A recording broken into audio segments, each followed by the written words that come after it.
Good afternoon from Southeast Asia. This will be episode or volume number 3 of the Southeast Asia Chronicles.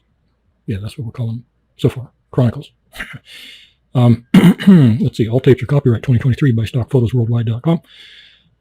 You can go there to find these.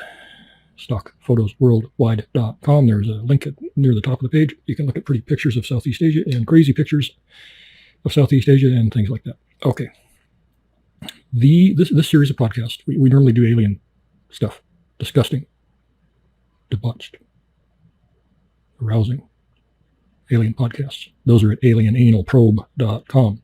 Or some people don't like to type that in, so they go to theyclaim.com. They think that's more respectable. Yeah, whatever. So you can go listen to those things if you want alien stuff and probing and alien sex and stuff like that. No pictures, sorry. This series, the Southeast Asia Chronicles, is designed to tell people what it's like to escape the Matrix in the U.S. and also try to help them do it. I'm not keen on seeing a whole hordes of expats coming into Southeast Asia. We've got enough of them, and a very great deal of them are whacked in the head. I don't know what it is. There's a lot of whack jobs here, really. We don't need any more. But if you're a nice person and you're tired of your life of quiet desperation, and you're nice, just be nice. If you're nice, we'll try to give you some tips and clues on how to get here.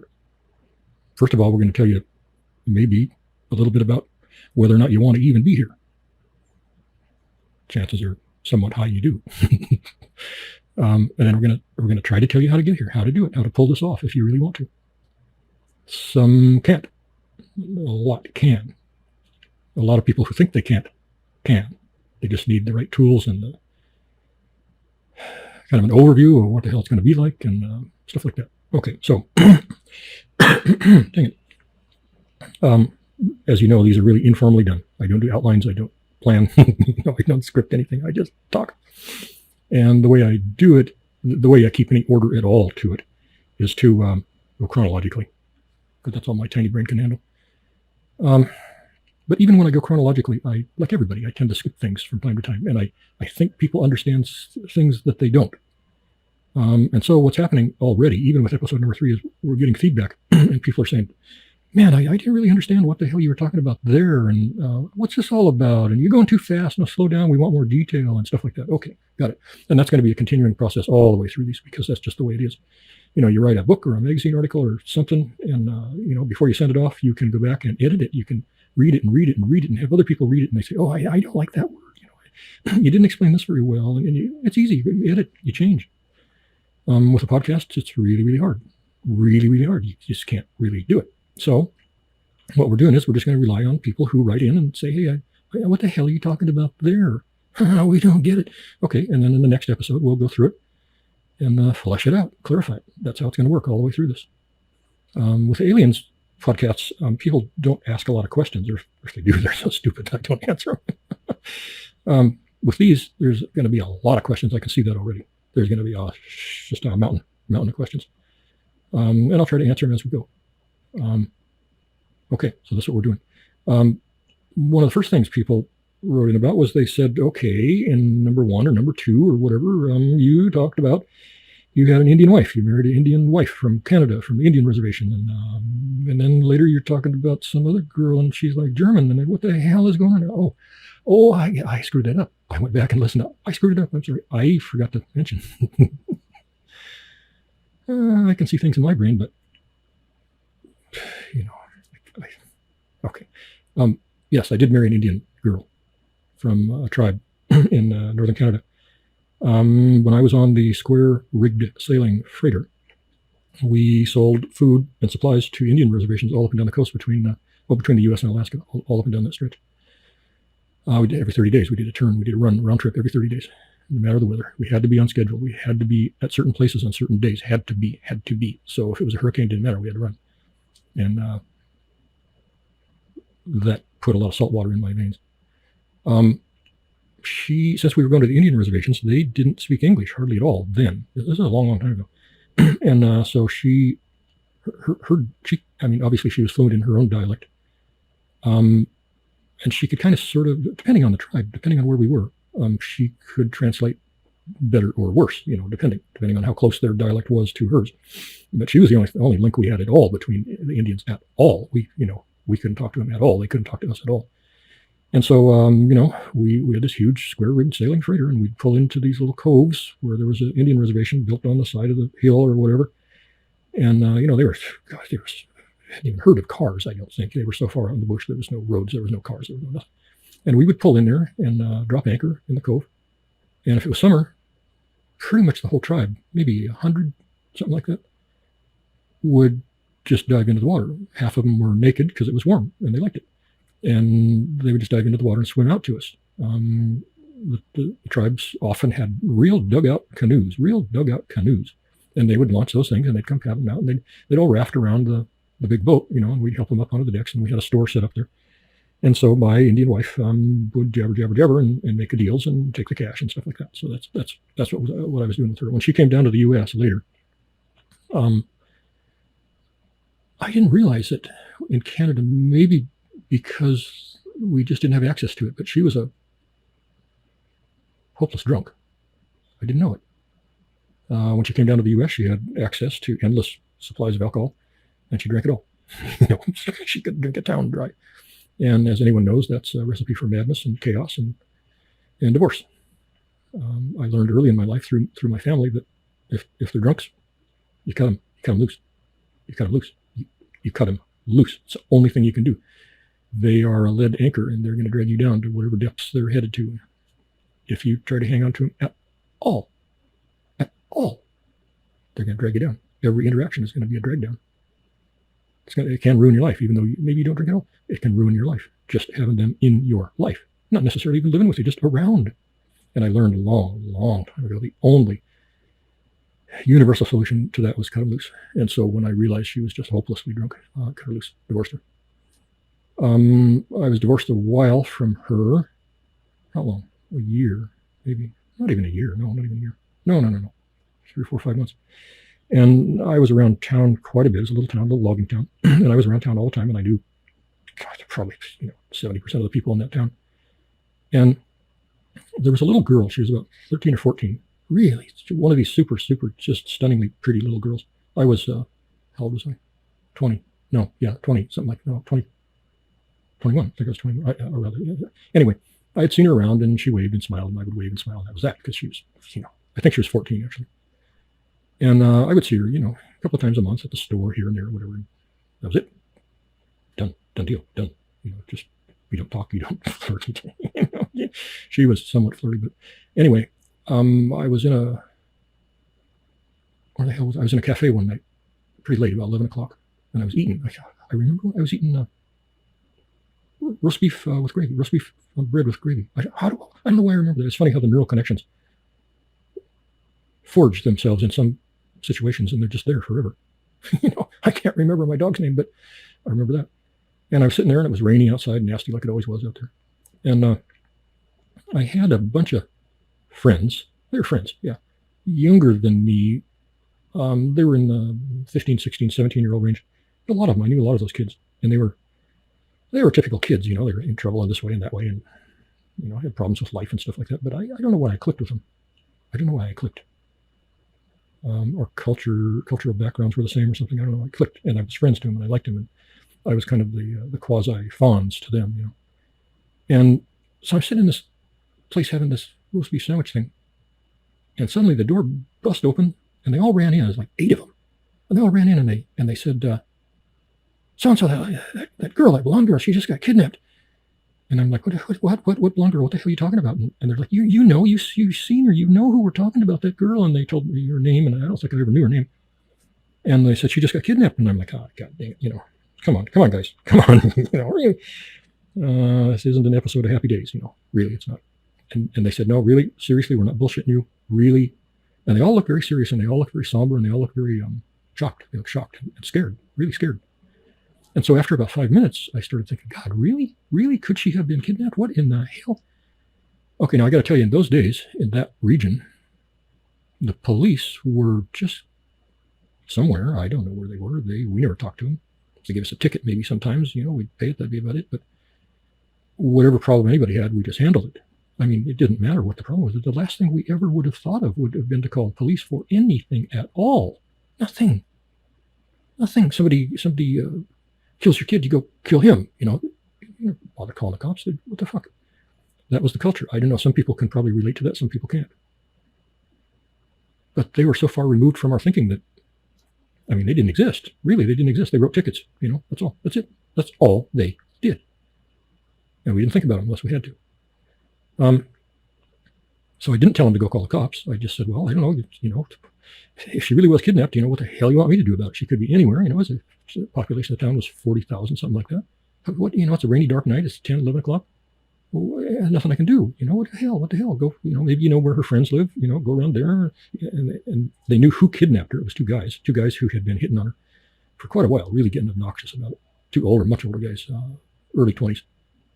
And I ended up doing a website on one. That's a long story, but anyway, so the kids knew who they were.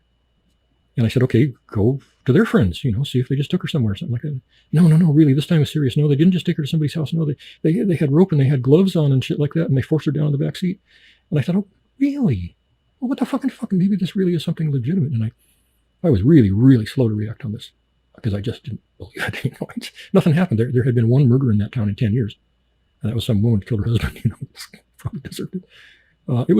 We had everybody fought all the time, but nobody had guns, really. Well, I did. But, people who had guns, they didn't use them. It was a peaceful town. It was a logger town. It was a drunk logger town. Everybody punched everybody out, but we didn't kill each other, So anyway, we're sitting there and we're discussing this, and they're saying, come on, we gotta go look for her. And I thought, fuck, it's impossible. They had a couple of cars and I had my car, and okay, so we got 3 cars. We're just going to drive randomly around town in the rain, in the dark. We're never going to see this car. It's probably 5, 10, 20, 50 miles out of town by now. What in the hell, And I want to finish my roast beef anyway. And as I'm sitting there, and they're looking dejected, like, oh, fuck, the phone's not going to help us. Fuck this shit. And all of a sudden, they started yelling. They said, look. And I looked out the glass doors of this cafe, and exactly across the street, a car was pulling up. And it was the car. It was the car that had kidnapped her. And I thought, oh, motherfucker. What? Okay. And I told the guys, no, go get him. And they said, no, we can't because the one guy's from the army, Okay, motherfucker. And just about that time, this little girl popped her head up in the back seat and looked straight out across the street at us in the cafe. And she looked fucking terrified. She looked just terrified.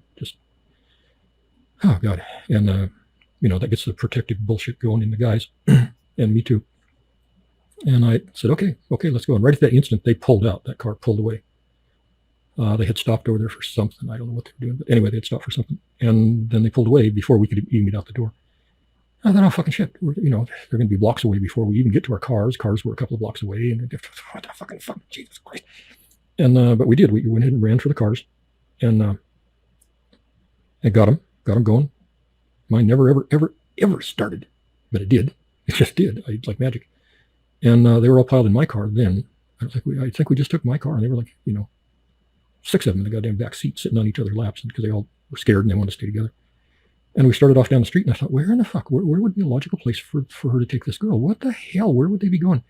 And it just hit me, a little mini bolt of lightning, and it hit me, and I thought, oh, they're going out in the woods. They're going out in the fucking woods. They're going to rape her in the woods. And if she screams, gets mad, they'll probably kill her. And so I thought, okay, there's only one route to the woods, closest route to the woods. And we went down, made a right-hand turn, went over a bridge, and we got right in the top of the bridge. My car was really stinking slow, especially with all those goddamn kids in there. But somehow we caught up to these fuckers, and they were right on top of the bridge. And we got up next to them. They didn't know, they didn't recognize my car or anything. We got up next to them and just looking to see what the hell they're doing. And they were looking straight ahead driving, and right at that point, the girl popped her head up and looked at us with a look of horror. The guys, horror. Something just hit me, just struck me. And so I had the passenger roll down the window and went over and kind of lunged the car at this car a little bit to get their attention. And that guy rolled down the window like, what the fuck do you want, asshole? And I just yelled across, pull over, fucking pull over now, right now, fucking pull over right now. And he's like, no, fuck you, who are you, what the fuck, bullshit. And he kept driving. And I had a gun, and I pulled it and pointed it at his face. Said, pull over. I'm going to fucking shoot you. And he grudgingly, slowly went down off the bridge, and he pulled over on his shoulder. And we were on him. We were just fucking on him. Everybody was just on him. And I got the girl out of the back. And they had their gloves on. They had their little fucking black gloves on up in the front. They had some rope in the back and shit like that. And she thought maybe that was the end of her life. It's going to be miserable for a while, and then it's going to be the end of her life. That's what she was thinking. And so the guys all took, my guys all took care of those two guys. The one guy was a drill instructor from a local army base, and he was just a fucking puss. Just a fucking puss. And they took care of him with no problem. He was whining and crying by the time he fucking left. And when everybody was done, we just said, don't come back. Don't come back. You're shoot on sight. We see you. We're going to fucking cap you, bury you out there in the swamp. Nobody will ever know it. And he didn't. He didn't ever come back. The other guy lived there, and he didn't make any trouble for a while. Well, I'll finish that in a minute. That she was 14 at that time, and that did it. That like cemented it for her. It didn't do anything for me in a romantic way because the age difference was just insane. But for her, it did something. I don't know. And forevermore after that, I was the man. I was the man. But we didn't talk. We didn't, see each other same amount of time, once in a while, a few times a month, say hi, how you doing? And then she got to be like 17. And then she just turned on the charm. She just turned it on. Like, you're going to be mine. That's all there is to it. I don't care what I have to do. And I was still the age difference. The age difference was the same, but at least now she was older. And little by little by little, she just worked her way into my heart. And we ended up getting married, having kids, all 2.3 kids, and split level, all the fucking shit you're supposed to do. And so that is the girl. When I'm talking about my wife in all of these, that was the wife I'm talking about. She's the one who died. God, yeah, that's hard. That was 11 years ago, something like that. Now, this one pervert, we never heard from the military guy again. He's fucking gone. He's out of the picture. The other pervert, about 20 years later, she got a letter from him. We were living on a big boat in a marina. We'd only been there a week. We had just poked our names into the electric account. That's the only way that our names were attached to even really to that state. And right to the boat. She gets a letter from this fucking pervert piece of shit. They say, "Oh, I love you. I'm going to find your husband. I'm going to take him out." Oh God, no. And she was scared, and she just threw the letter away. We ended up going out of that marina and ended up somewhere else nearby pretty quickly. And no more from this guy. No more from him at all. Until we'd been married 35 years. And he came back at it. He found the restaurant that she owned and just went at it, just like a crazed fucking motherfucking goddamn piece of shit. Just sneaking around the restaurant sometimes when she was working, calling again and again and again and again and again. He wouldn't fucking stop. And at that time, we couldn't even remember his name. We couldn't even remember what the fuck. So we had to go to the town where he had gone to school and go through the goddamn yearbooks and find his picture. And then, got your name, motherfucker. Now you're ours. And I put together whatever few skills I still had remaining from law enforcement and built a huge dossier on him and found out everything there was to know about him. It turned out that we had lived in probably 10 or 12 towns in that region over many years. So did he. He had followed us to every town over the complete span of 35 years. In one case, he lived 100 yards from us. And he walked past our house every day on his way to work. Think about that.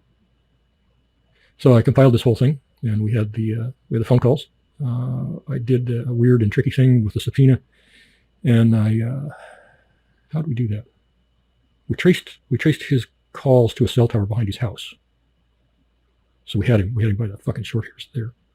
And then finally, I took it to court for a emergency restraining order because I had so much on him. He had been calling her employees, telling them that he was going to take me out. He's a crazy mother. Fucking go on down. Turned out he was a lifelong druggie. Fancied himself a one of the biker boys. He had some old rusty Harley Davidson parts. He didn't have any running motorcycle, but he thought he was a biker. And that type. He just fucking loser in every single category. We took it to court, and the judge threw it out, wouldn't grant the restraining order, saying he had not made any threats directly to me. And we said, what? Well, here's one of the people right here in the courtroom that he made the threats to. And the judge said, well, you filed for the restraining order. This person didn't file for it, so she can't, we can't take her testimony. It just went like that, just the usual fucking American, God, clinical insanity of our judicial system. Clinical insanity. I've got a huge website about the guy. I detailed every single detail about him and wrote it all out there with his pictures and everything. It's somewhere. I can't remember even what the name of it is, but I suppose he's still alive somewhere. She's not. He is. Figures. So anyway, okay, that's the story of that. Okay, she was a hardcore German girl. Tough as nails. Tough as freaking nails. Solid human being. And we had 40 years less.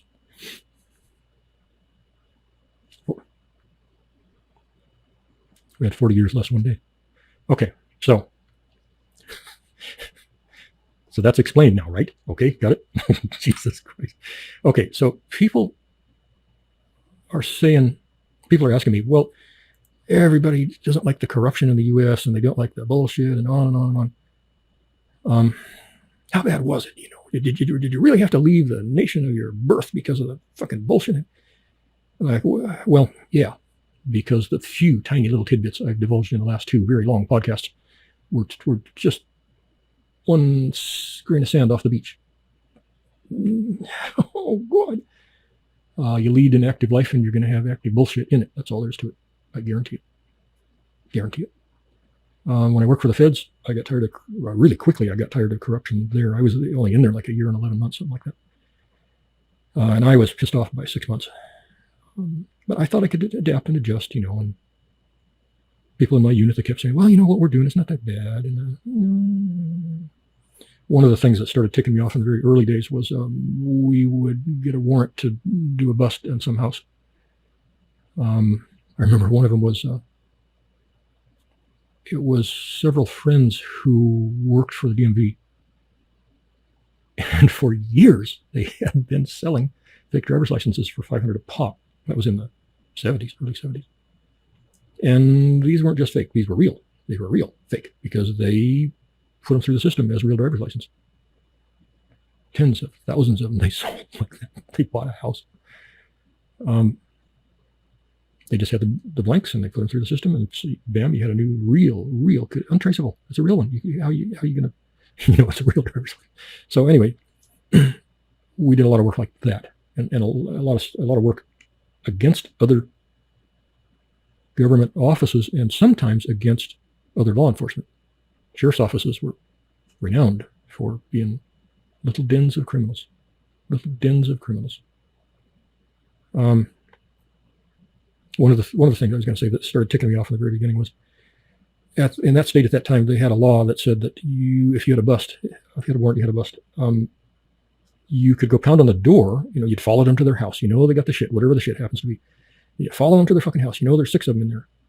And you go knock on the door. And maybe you go clandestinely like a mailman, or maybe you go as a team, with a battering ram, shit like that. And you would say, you'd knock on the door, you'd say, police, open up. And if they didn't say yes, come in, couldn't go in. So how many bad guys got rid of the crap, whatever it was? In this case, it was cases and cases and cases of blank driver's license, David Bobs. And they were busily flushing it. It would have taken, 3, 4, 5 hours. They would have plugged the fucking toilet eventually. But anyway, so the routine was that when you had one of those, somebody in your little pod would go around the side of the house or maybe the back door, something like that, and you would yell, "Police, open up!" And that person from your own unit would yell in a little voice, a little disguised voice. They would say, "Yeah, okay, come in." Okay, so everybody in your unit, they could testify and say, "Well, we heard them. They said come in." But the whole thing was horseshit. Okay, that's another one grain of sand on the beach for the shit that we were doing. It was bad stuff. We were we were a high-end. We weren't experimental because this organization had existed for quite a few years before I came along, so you couldn't call it experimental anymore. But it was out there circling the drain, not the drain. It was out there circling Neptune as far as what we could do. I remember there was one case where one guy had gotten into a group and they were doing bank robberies and they were hurting people. And it was, they weren't the mob, but they were Italian. And so they thought like the mob. All Italians think like the mob. I'm sorry, they do. I had a lot of Italian friends, and that thinking is kind of fun to be around as long as they're not fucking being criminals. I sort of enjoyed that thinking as far as taking care of their own hood, and stuff like that. But so this guy got into that. He knew what they were doing. I don't think they knew if he knew, but he got into their group as far as he could get, and he just got stalled. He couldn't get any higher. He couldn't get to the point where he could really get anything on to pop them. He just couldn't, and they were hitting bank after bank after bank after bank and hurting people. I don't recall that they killed anybody, but they hurt him. They shot him and hurt him in other ways. And everybody really wanted to get this fucking group, but the quote unquote Don of the family, it wasn't really a Don, but he was the top guy, a patriarch. He wouldn't let this guy in, but the Italians, respecting family bonds as they do, he saw a way in. So the guy that was orchestrating all the robberies, the bank robberies, he had a pretty sister. So the guy wooed her for a while, took a couple of months, and married her with the blessing of the family. And right after the wedding, then he's in. He's fucking in. He's in like Flint. He's in. He's accepted. Now he's, quote unquote, the family. So right after the wedding, before they got to go fuck somewhere, the family said, okay, now you're in. Now we're going to initiate you. And he said, okay, let's go. Rubbing his hands together. So he called it in, like, okay, we're going to go. We're going to go. We're going to go here, and we're going to do this. And they took him out, and they did a bank robbery. And oh, God, somebody did get hurt on that one. I remember. They did two things. They did a bank robbery, and they also did a liquor store that was like next door within the space of 15 minutes. And they're like, okay, now you're, criminals like us. Now we're fucking buds. Now we are truly, truly family. We don't share the DNA, but by God, we're as close as you can get to that. And he said, yes, I feel it in my blood, And they got all done, and he didn't go back to boink the girl. He just said, okay, I got to go somewhere. I got to do something. I'll see you at the house. And he went and made the call, and we popped the whole family. And then the next morning or a couple of days later, he got the whole thing annulled because he hadn't done anything. Okay, so the point I'm making here is that that's a pretty sleazy fucking way to do shit. We did stuff like that all the time. Sometimes we would go with them and hit a liquor store, and maybe 2 or 3 in a row. And the management of our group would come in later and compensate the store owner. Say, look, keep your mouth shut. We're on these guys. Don't worry, you're going to get them. We're going to get them. And in every case that I know of, the owners or whatever, the victims just said, okay, get them, fucking get them, try to get my money back or whatever. And it all got smoothed over and straightened out. And it was like that every day. We had one guy in my unit where we would go somewhere. We had a safe house. We had a bunch of shit. And we would go somewhere and we have a big meeting. Okay, here's Joe Smith. We're going to get Joe Smith. And everybody's like, okay, how are we going to do it? And we'd lay out maps and plans and pictures and everything. And everybody's involved. And they're thinking and they got ideas. And we had one guy who would just stand off in the corner. Even if we were in a restaurant, he wouldn't sit at our table. He just stood off in the corner. Wouldn't listen to anything. He had no fucking plan whatsoever. He wasn't in on the plan. He had he did have a plan. He wasn't in on our plan. His plan had nothing to do with our plan. And so we'd get it all set up and we'd go to hit the door. And the door would pop. And he just elbowed past everybody. He's in there. He's in there first. And he just wanted to shoot. He's wanting to kill people. He just wants to kill them. Could be somebody's daughter, sister, wife. He didn't know. He didn't care. He just wanted to kill people. Okay, so I saw too much of that. And after a year and 11 months or whatever, I couldn't take one more minute of it. It became toxic to me. I lost all respect for him. I appreciated what they were doing. They're trying to take bad people off the street, but you can't, you can't do that. You can't do that. I'm not a huge respecter of laws anymore, but you can't be amoral. You can't do that shit. You cannot do that shit. Anyway, so that was another thing that drove me out. But, all this stuff just went into my change jar. And when my change jar got full of Mr. Hankies, I said, okay, that's it. I'm out. I don't care. I'm just leaving. That shit started pretty early. I remember as a kid, I was 16. Just got I had my driver's license like a week at school, high school. And I had a 100cc Suzuki trail bike. Horrible piece of shit. We had laws in that state, had a minimum speed limit of 70. No, wait, had a maximum of 75, a minimum of 55, okay, on the freeways. And I couldn't do 55. I couldn't do 50. I could do 49. That was it. That was downhill with the wind flapping my fucking arms like wings, That's all it was in that little 100. It's vintage about 1968 or some goddamn thing. Just a trail sprocket, it's just fucking crap in every possible way. So anyway, I left school one day and I wanted to go about 2 blocks to a kind of a mini mart thing. I wanted to get some lunch. And it was a nice, quiet residential area, nice place, nice suburbia. And I got on that little crappy thing and started putting off down the street. And I got about a block and a half, about a half a block from this mini mart. And all of a sudden, this cop car just shoves me off the road, just shoves me off onto the fucking curb. And this huge, fat, red-faced Yahoo hillbilly son of a bitch gets out, and he's shrieking, and his face is turning purple. And he's saying, I've been chasing you for a mile, and I called it in as a chase because you're just crazy and you're going to kill people. And I clocked you at 87 miles an hour. And that's verbatim. That's what he said, 87 miles an hour. And I was a young punk, I was being nice. Everything I said was yes sir or no sir. And I said, sir, my school is a block and a half right there. You couldn't have been chasing me for miles, and this motorcycle will not go 87. I wish it would. 49, that's it. Maybe in a hurricane at my back, 50.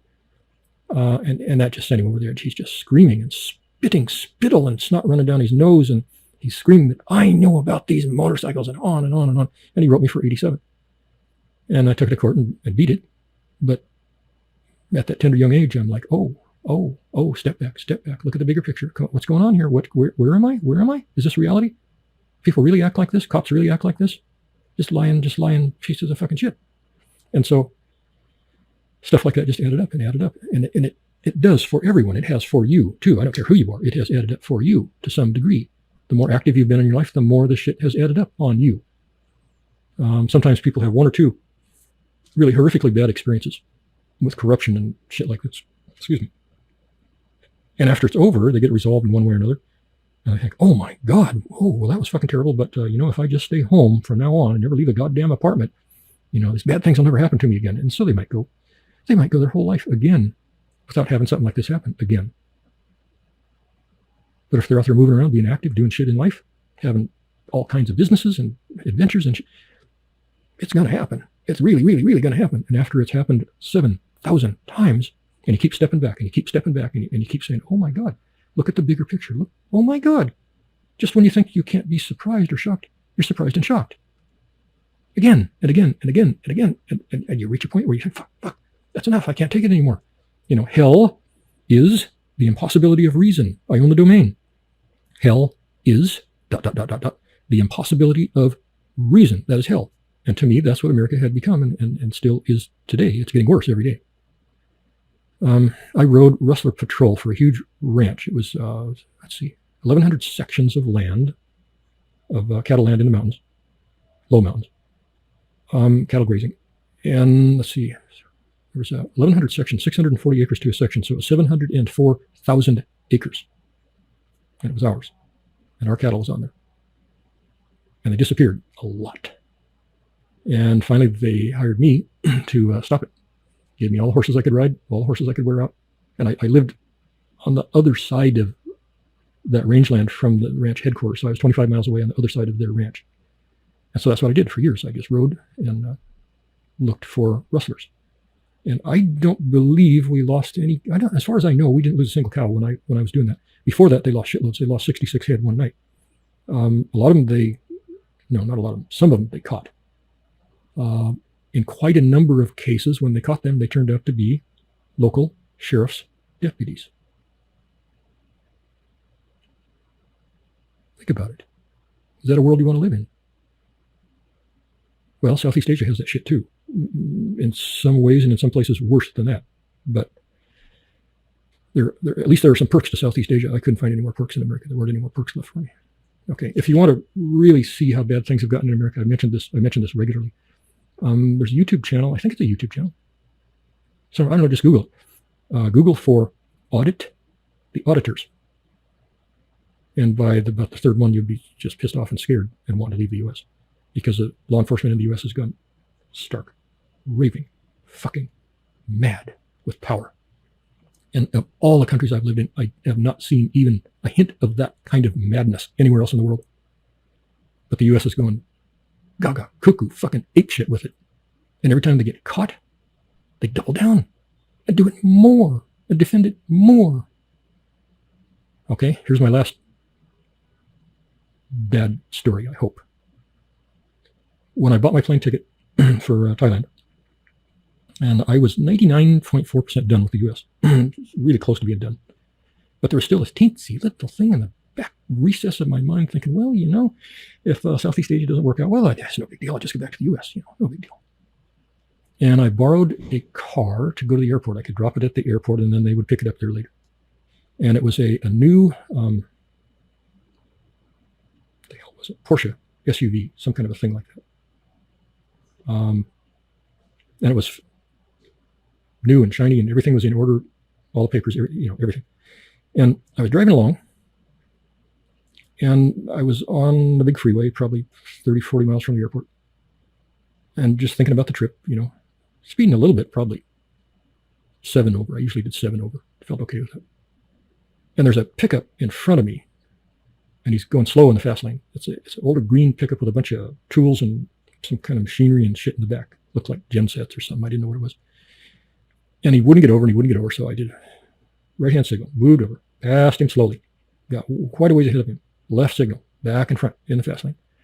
And as I went by him, I saw that there was some kind of an emblem on the door, and it looked to me like Forest Service or something like that. And I thought, okay, well, whatever. And I got past him and was going, and I wasn't going 15 seconds, and a fucking light bar lights up behind me. And I thought, what is this? Forest Service? He must have accidentally hit the switch. That's what it was. He accidentally hit the switch. But why's he got red and blue? What the fuck is that about? And I just watched him back there for another, 15 seconds, and then he came right up on my ass.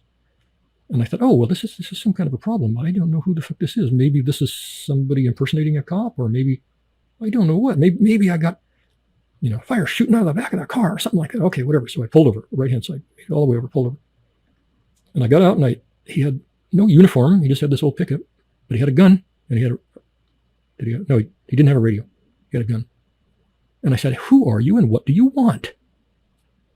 And he's like, turn around and put your hands on your head. I said, no. What the fuck? Who are you? You tell me who the fuck you are. Okay, and it went like that for a good 10 minutes. And he never would tell me who he was. He never would tell me who the fuck he was. At least not till the end of it. And I was going to call State Patrol. My phone was in the car in the front seat, and I thought, well, if I go for it, he's going to fucking shoot me because he's got his hand on his gun. He flipped the thong off it, and he's looking twitchy, and he's got little pig eyes, and he just looks like a fucking hothead piece of shit. And I kept asking him, what are you pulling me over for? And he never said speeding, because I wasn't really speeding. And he said, well, you have no front license plate. I saw that in my mirror when you were behind me. I said, this is a certain European car. It's not required to have a front license plate. Look it up, call it in. It's not. And who the hell are you? By what authority are you stopping me on a fucking federal highway? What the hell? And he's standing there, and we're looking at each other, and then he shut up, and I shut up, and just waiting for him to make some kind of a decision. And he reached out and punched me in the chest. Just punched me in the fucking chest on my left side.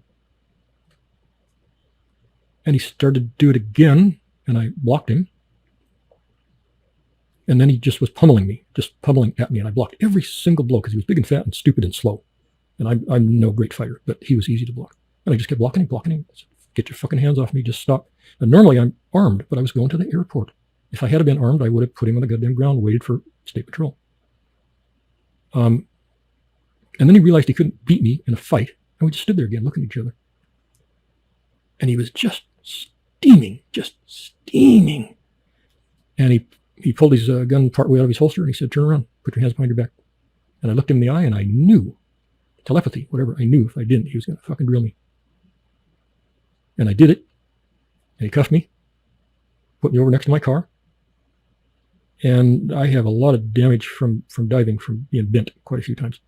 and my shoulders just don't go where they're supposed to go. And anyway, it really hurt to have him behind me, but that was okay. I could deal with that. But he had clamped them down onto bare wrists really goddamn hard, one of them in particular. And after just a minute of that, I said, look, I can't take this pain. I can't take the pain in my right wrist. I can't take it. You're going to have to loosen that up. I can't take it. You want to see me cry? I'm going to cry. I can't take this pain. And he said, oh, okay, let's see about that. And he reached over and clamped it down harder. And then he started accusing me of being some kind of I wish I could remember what the term was, some phrase he had for some group that believes there's no government and they don't have to respond to any government or something like that. I could probably Google it and find it, but it doesn't really matter. And he started accusing me of being one of them, whatever that is. And I said, look, you better call this in. You better fucking call this in because you're digging your hole deeper every minute. And I told him who I was and my background. And he's like, fuck you, I'll do what I want, And finally he sauntered off to his truck and called it in. He was on the radio a long time, probably 10 minutes. So this whole thing now is into 35, 40 minutes. And he came back. And he was a fucking whipped puppy. He's apologizing to me right out of his truck. I'm sorry. Maybe we can work this out. I'm really not such a bad guy. I hope you don't hold a grudge. Just sickening. Just fucking sickening. He came over and uncuffed me. And he said, I hope we can just let this go. And I didn't even answer him. If I wasn't on my way to an international flight, I would have made a big motherfucking deal out of it. We would have spent the next day down at the station for the state patrol. It turned out that he was a game warden. He was an off-duty game warden. Just on a fucking power trip. Just dizzy with power. I've got a website about him too. I went and got on the flight, and that last little 4% of love that I had for the U.S. was gone. It's fucking gone. And I went down there with no intention of ever coming back.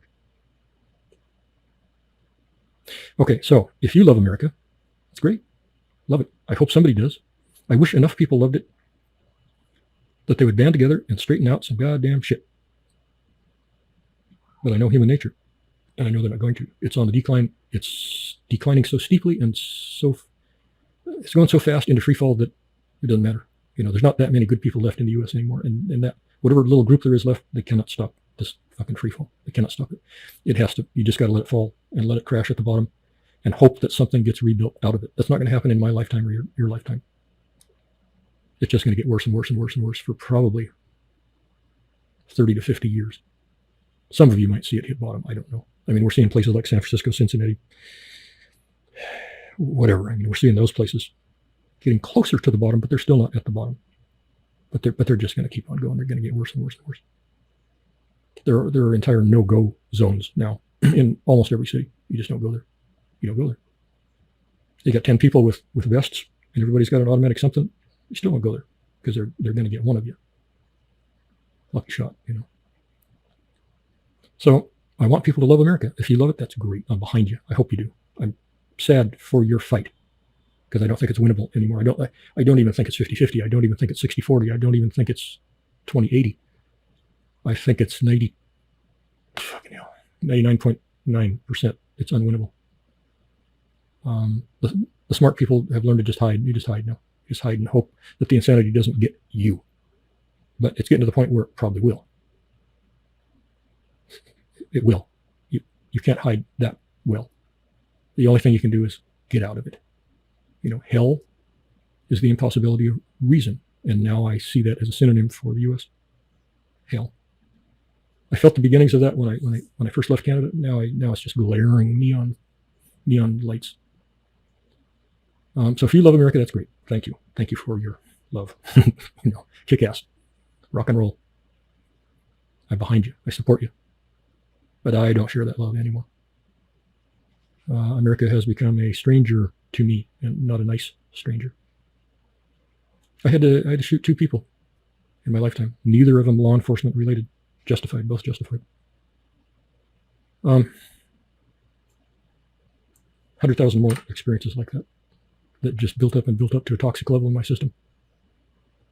And it's building up in your system too, or you wouldn't be listening to this podcast because you're wondering if there's someplace better. And there kind of is. Even if it's not better, it's cost of living is going to be about a third of what you're paying now for a similar, comparable lifestyle. And as crazy as the Southeast governments are, and they're all motherfucking crazy, they aren't as crazy as what I see in the U.S. Okay, so people are saying they want more detail about getting here, about my personal trip, because they try to imagine themselves doing it themselves. Like, what do I do? How do I get a flight? Where do I get the flight to? How do I know what's a good hotel or a bad hotel?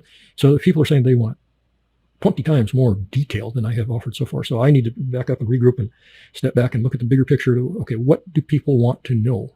That's my job right now, is to figure that out. So I got it. I understand what you're asking for. I can do it. So I'm going to back up a little bit to about the point where I'm looking at flights, and then we're going to go through it. And I'm going to try to tell you what the thinking processes were, so you can understand your own thinking processes better. And you can say, oh my God, other people had that question too, and this is how they answered it, like that. Okay. I'm going to tell you, first of all, one last thing here before I just sort of relaunch these podcasts from the time of the flight onward. I'm going to mention just a couple of things. There are things you will miss here if you come here, and I'll mention these again and again as we go through these, but there are things you will miss. Personally, I miss rock and roll. I miss real rock and roll. All through Southeast Asia, you will barely ever find any kind of rock and roll music. The Southeast Asians don't like it. They don't understand it. It's loud. They can't get into the rhythms. They don't understand the sounds. I'm going to play some as we go here. Maybe in this one. I've got a whole collection of Southeast Asian music, and I'm going to play little snippets of it. So you get a little sense of, it's really pretty. God, a lot of it just makes you cry. Well, fuck, I cry. Step on a bug, I cry. So these days I do. So I miss rock and roll, and I miss rock and roll fucking parties. A little bit of a rocker. I like the real goddamn parties where you park your car, and there's an old commercial that depicted this, and it's real. You slash your fucking tires, all 4 of them. So in no weak moment will you be tempted to drive over the next week or 2. And when the party's over and you started to sober up, you call service and you put new tires in. You probably needed them anyway. What the fuck? But those are the kind of parties I like. Kick-ass, fucking rock and roll.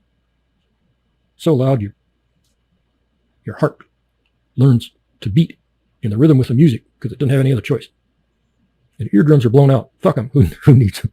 Well, if they got bone conduction, you blow them out too many times, they got bone conduction. What the fuck? There's no sense of rock and roll here. It's weird. It's just you play rock and roll for them, any of it, and their eyes just glass over like, oh God, please, when's it going to be over? Oh God, no, because their brains just aren't wired that way.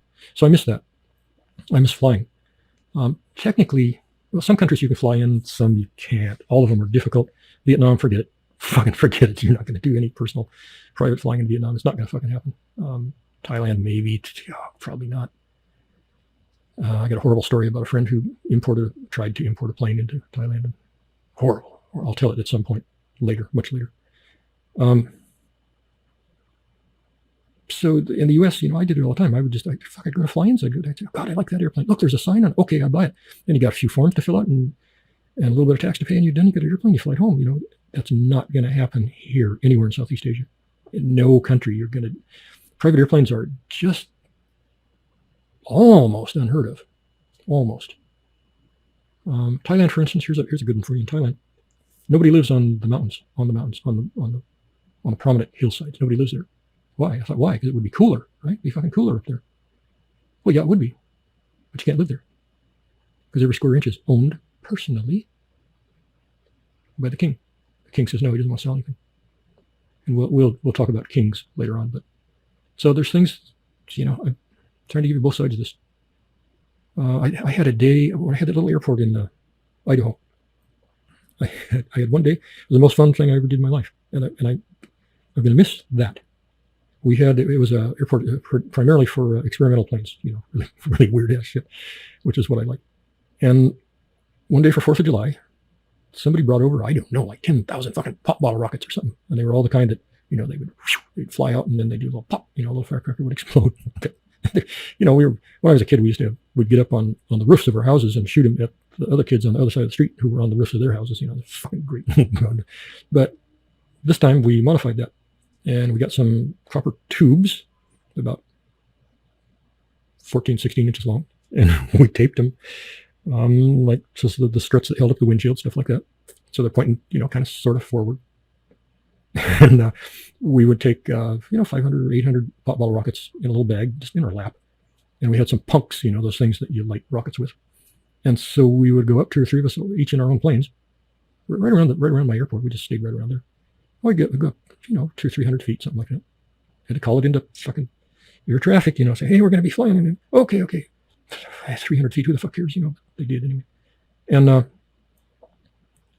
so you're flying along, and you take a pop bottle rocket out of the bag, and you slip it. You got to reach way forward, and you slip it into the copper tubing thing that's taped, to whatever strut you got. And then so you got the rocket part, it's just hanging out, pointing into the wind, and you got your punk. And then you go looking for the enemy. And pretty soon you're going to find one, and you're going to get lined up. Of course, he's going to try to get away. And when you think you got him, you torch that baby off. It takes off. And most of the time, 95% of the time, you weren't even close to him. You couldn't get within 20, 30 feet of hitting him. But it would go by him, and he would see it, and then he'd bank over like, oh, fuck, they're on me. And then he'd try to get back at you and shit like that. So sometimes you come at each other head on, and sometimes you hit them like in the back of their helmet, something like that, if they were open like that. And I shot one at my friend, and it went like past his ear, and got right in front of him, like about 4 feet, 5 feet in front of his face. And it went up a little bit, and then the rocket part fizzled out because it was done. And the wind smashed it back against the leading edge of the wing. And the engine had been slopping oil and shit. It was a fabric wing, and the engine had been slopping oil and shit onto that fabric. So it was all greasy and nasty, and some gas mixed in and shit like that. And so that the rocket part fizzled out, and the little rocket went up there, and the wind just held it right exactly against the leading edge of that wing, and it went pop, and it started the wing on fire. Oh fuck! And it didn't burn a lot, like 5 by 5 inches, something like that. And he could undo his seatbelt and get up there and pat it out with his hand, because open cockpit. And that was the most fun I ever had. That was one whole day on that. I don't know how many tens of thousands, but you're not going to do that, Southeast Asia. It's not shit like that. Rock and roll shit like that. It's not going to happen. And I'll tell you lots of other things that aren't going to happen too. So you've got to keep that in the back of your mind about, do you really want to come down here? Really? You just got to keep that as a filter back there, because there's a lot of shit you can't do down here. There's a lot of new stuff you can do that you can't even imagine yet, because I haven't gotten to it, but shit you can't do.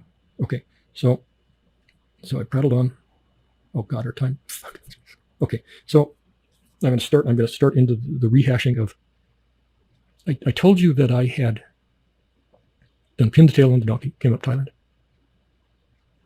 After that, I had a week or 10 days, something like that, before my flight, and I did find a guy in a coffee shop who had been there, and he started telling me about it, and I thought, oh yeah, come on, what? Stupid shit. I'm not that fucking stupid. So I didn't talk to him all that much because I thought he was just so full of shit that he wasn't worth listening to. So I sent off and got the visa through the embassy, sent my passport in, paid the money. It was like $30 or something.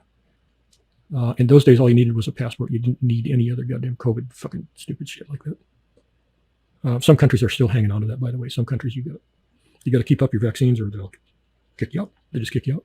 I went through that for a long time. I ended up with like 6 vaccines, none of them which I wanted. In the Romania, Ukraine region last year, myself and my good friend, we both got COVID from the same person. Same COVID, same strain from the same person. Got it the same day. And he had never had a vaccine. I had had 6. And our sickness, our COVID, was precisely the same. It followed the same schedules, the same degree of sickness, the same symptoms, exactly within hours of each other. It's clones. And for both of us, it lasted about 32 days. It was a motherfucker. It was a bad one. But I had 6 vaccines. He had none.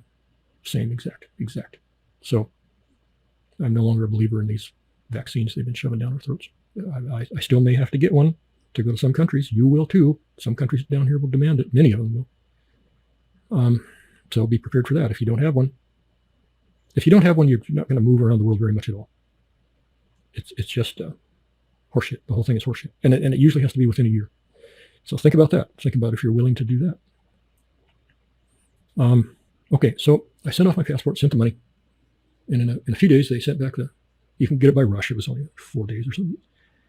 That was for Thailand. Most countries are about the same. Now, not all. Most of these countries have visa on arrival.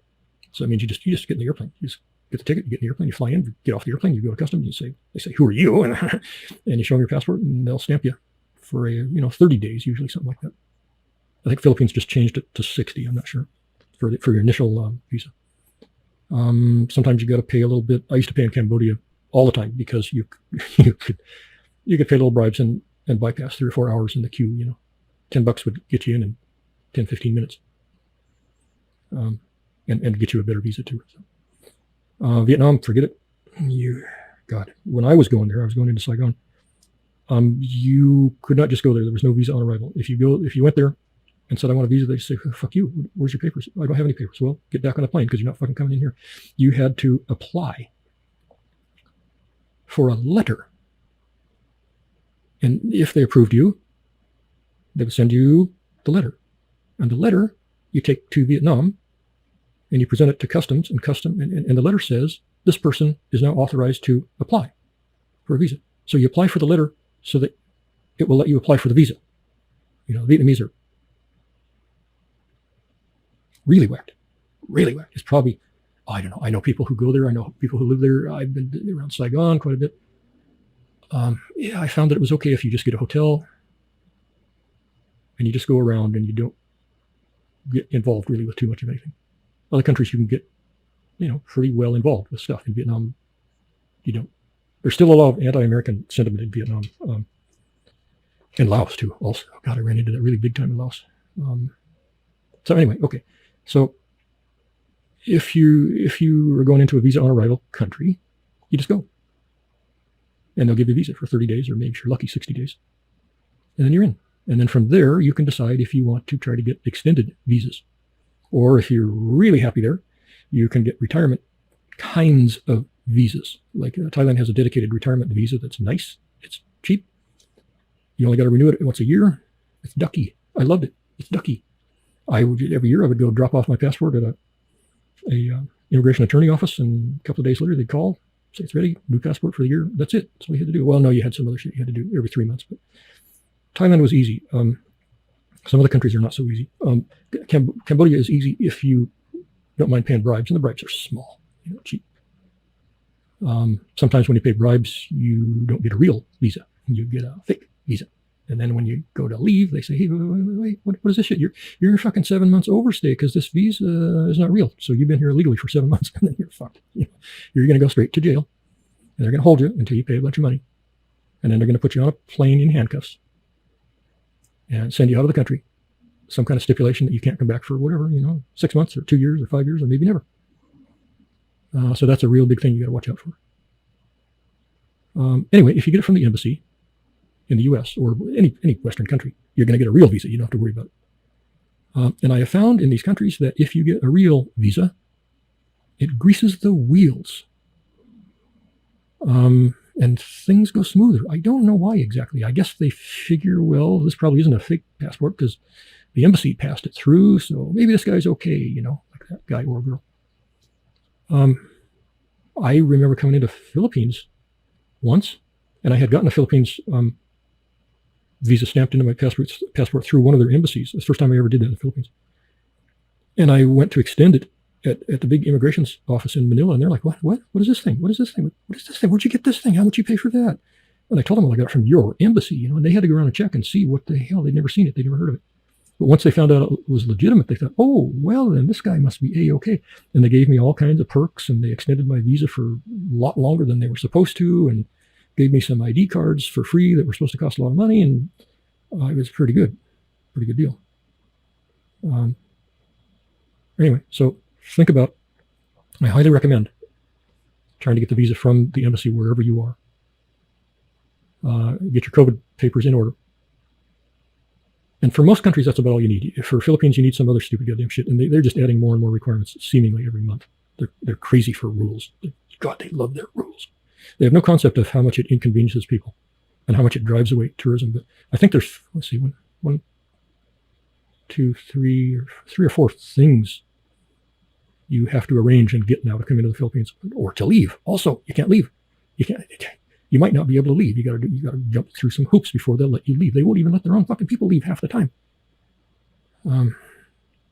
So Philippines can be problematic, but I don't know where you're going. I'll try to cover the countries I know about in more detail later on. But I went into Thailand first because that's where the tail got pinned on the donkey. It was a horrible, disgusting flight. It was a PAL flight, Philippines Air, out of the West Coast. It left like 5 hours late. It's like a 14-hour flight. Sometimes you get a little early because you get headwinds aren't so bad or something. But count on it being 14 hours. They used to have directs into Bangkok, Thailand. They don't anymore. You'll have to transfer somewhere. Very often Manila or Taiwan or Beijing sometimes. Well, I don't think you can go into Beijing. No, I'm not sure. There's a wide variety of places you can stop in. And if you can arrange it, I recommend that. And even take a couple of days. Lots of places now will give you a little temporary thing.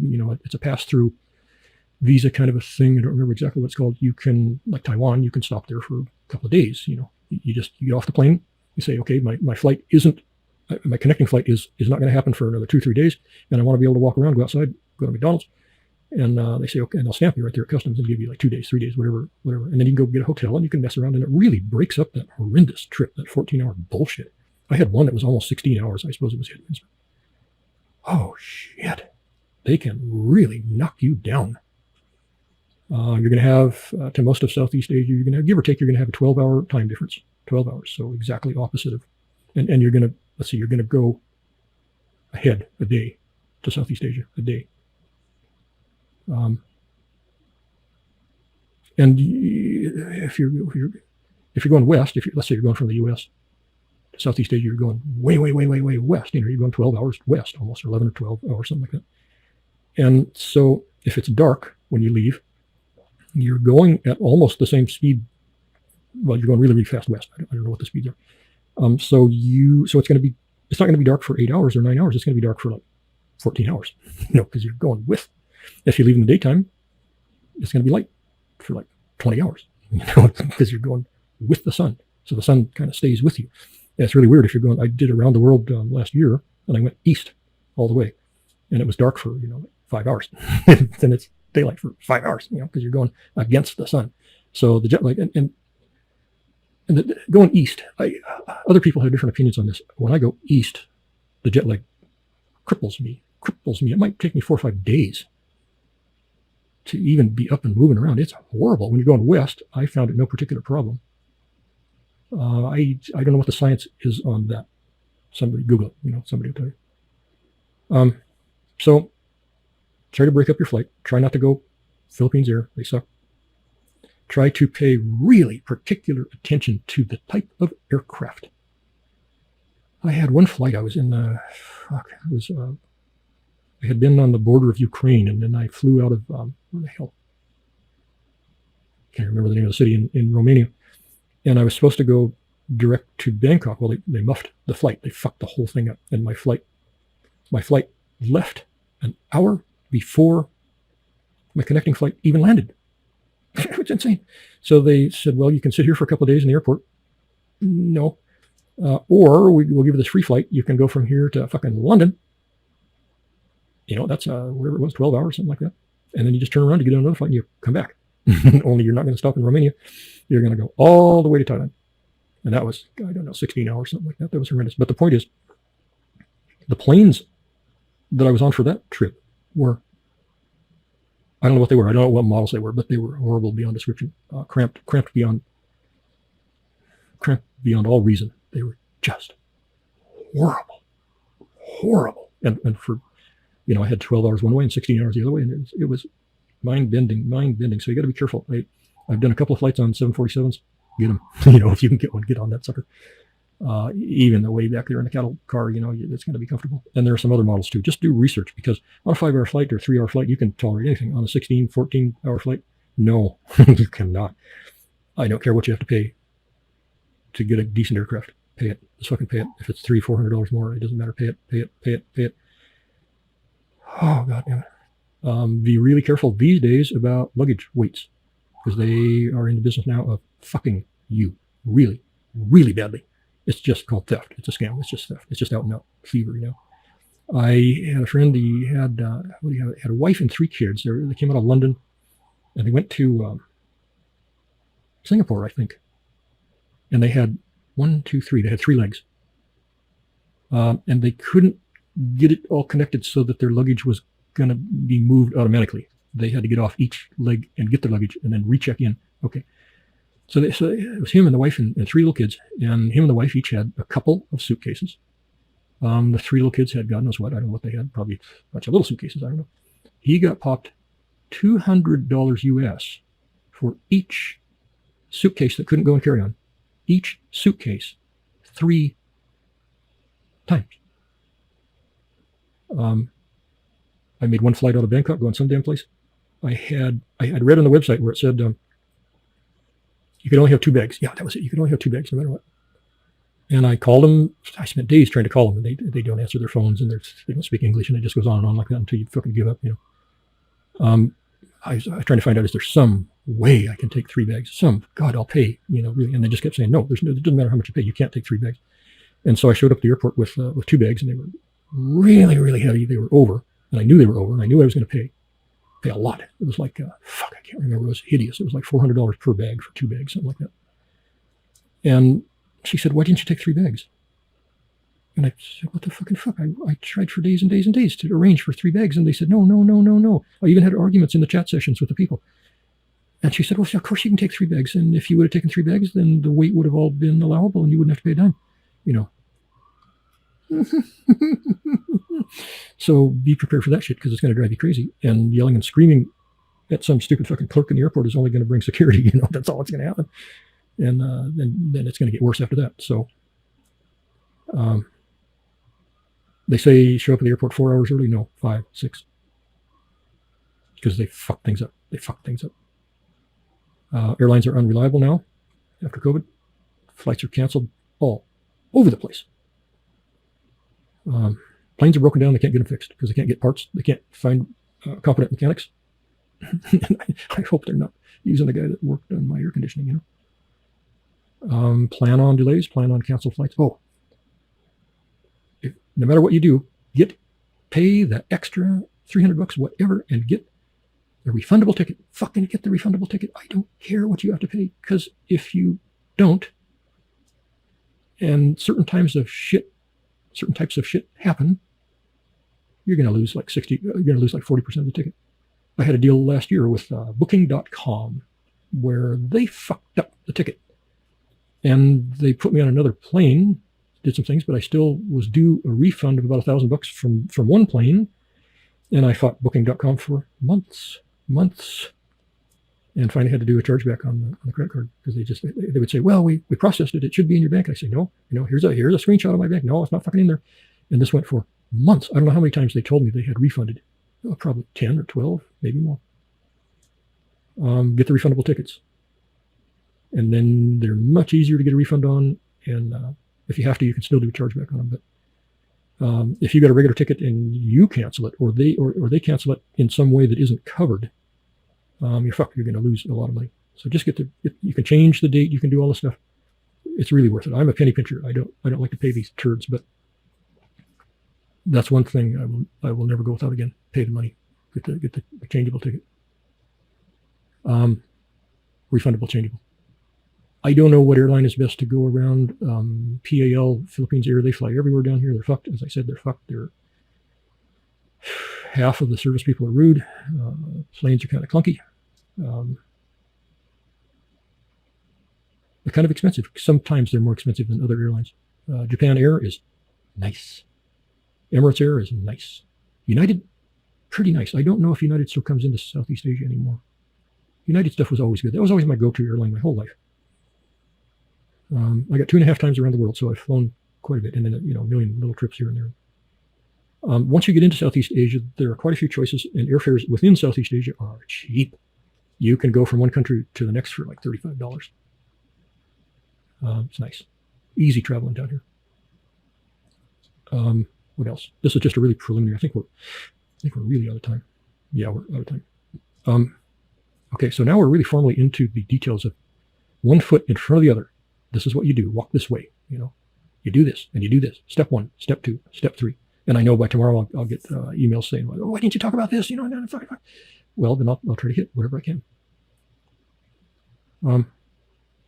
So we've got a really, really long way to go. When I started this, I was trying to estimate how many episodes there would be. I think I said between 5 and 20 or something like that. Now I'm thinking 20, probably a good solid 20, to really cover this. And I know that all you guys, because I used to do it, even before I lost my wife, I used to sit around and think, God, could I go there? Could I really go there? How? I don't know where to go. What city should I go into? How do I do this? Do I need this visa? Do I need that visa? Do I need a bunch of shots? Do I need, God, it became so overwhelming, I just didn't do it. I had the money, for God's sake, I had the money. I could have gone around the world 3 or 4 or 5 times a year, but I just was intimidated by the whole process of it. So I know what that's like. I'm still intimidated a little bit by it. Here's another tip. I'll give you this last tip, and then that's it for this episode. Travel light. Travel light. If there's any possible way on the face of the earth you can get on even an international flight with only carry-on, fucking do that. I bought myself this Go-Go Gadget vest. I paid $220 for that fucking vest. And it has, I don't know, 84 pockets in it or some goddamn thing. And I load that sucker down. I add like 120 pounds to my body weight getting on there. And it's a vest designed to do this. And so they don't really notice it. You wear a baggy shirt over the top of it. And they don't notice that, that seat's really sinking down when you're sitting there. And I don't think they care because they never, what? I put all my camera lenses, camera bodies, I put fucking everything in there. Jesus, if I ever exploded, if I swallowed a grenade and exploded, there'd be enough shrapnel in there that could kill a whole goddamn fucking platoon, So travel light, get creative about how to carry stuff. Checked baggage is a goddamn incredible pain in the ass. It's just, especially if you get locked into a thing where you're going to make a hop or two, and especially, well, God, even if they do guarantee they're going to forward your luggage, sometimes they don't, and then it just turns into a fucking nightmare. So you're better off. To ship stuff internationally now has gotten, in the last 5, 6, 7 years, has gotten insanely expensive. I don't know why. I think all the carriers got together and they just said, well, how much can we rape them if we all agree? And I had some deal. I had a big camera I wanted to ship from Southeast Asia to the U.S. And it was a big camera, long 600 millimeter lens and like that, big and heavy. And it was going to be like $880 to ship it with enough insurance to cover it. $880 to ship it. Just a camera. Just a fucking camera. So shipping stuff is really hard. What I do is I take all my most valuable stuff, I put it in my carry-on, and they virtually never check the weight of your carry-on. I think I've had that happen once in my life. And if it's over, they just check it. They just put it under. But I think only one time that's happened. Don't get a carry-on that looks too big and heavy. Get one that looks like everything else. You don't want to attract attention. And then load that son of a bitch down. You put 150 pounds in that fucking thing. And don't make it look heavy. Don't ever make it look like you're struggling. Make sure it's got wheels, 4 wheels. I use Samsonite. I don't really particularly like them, but I don't really know of anything better. Some of the higher end stuff doesn't hold up as well. So put your valuable stuff in there and ship your clothing. Because it doesn't have much value. The insurance is not going to cost you much. And you just put it in a heavy duffel bag, and that'll work. And you're going to feel so much better just by having just only carry on. Oh God, it's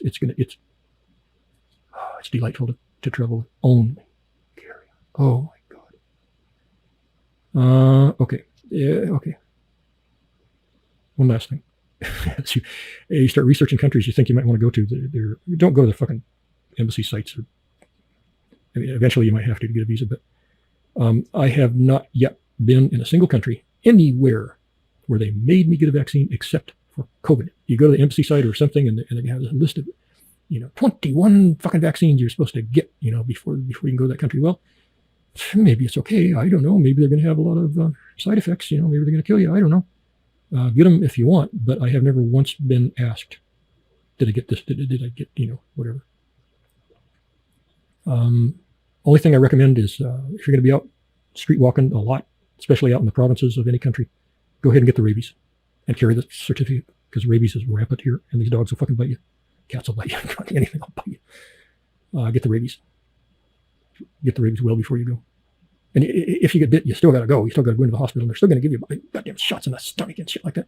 But it's like 3 shots instead of 20, or whatever.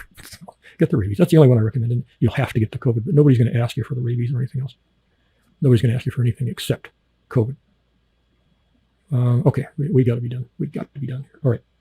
So now we're formally pretty much on the plane. Pretty much on the plane. Wait, okay. And so next episode, we'll take it from that point. On the plane. Strapped in. Huge buffalo sitting on either side of you, Oh, get, God damn it, pay what you have to pay. Get reserved seating, aisle or window, whatever the hell you have. You do not want to be stuck between people, especially on tiny seats. 2 hours, 3 hours, maybe 4 hours you can do it. Not fucking 13, 14 hours. You cannot do it. You cannot do it. Okay, so on the plane, that's our subject for the next one. Okay, this is number 3. The next one will be number 4. God, this is taking a lot of time. These are really time consuming.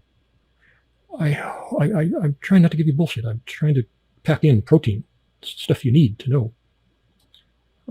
If I put these, I haven't done it yet. I'm not sure I'm going to, but all of our alien podcasts are on the RSS feeds. And when we put them on the RSS feeds, they are audio only, but they automatically transcribe them.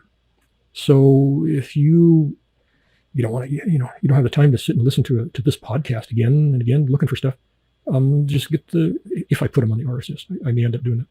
Then you can just get the transcripts, and they're actually searchable. You can say, I want to read stuff about what he was talking about Bangkok, and you just search for Bangkok, and there it is. And so just keep that in the back of your mind if I put them on the RSS.